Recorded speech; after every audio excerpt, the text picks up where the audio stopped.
السلام علیکم۔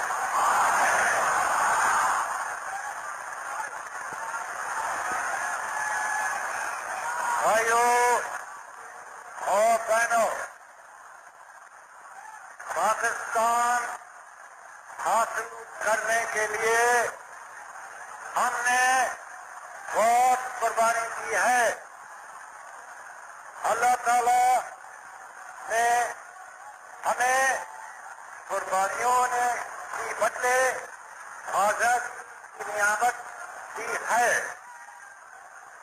مگر ہمارے دشمن یہ چاہتے ہیں کہ پاکستان پیدا ہوتی قائم ہو جائے۔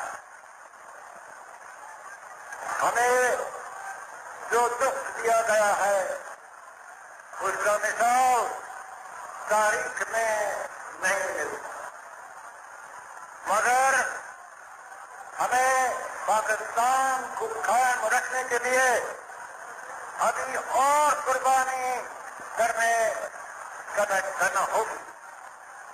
مسلمان مصیبت میں گھبرایا نہیں کرتا،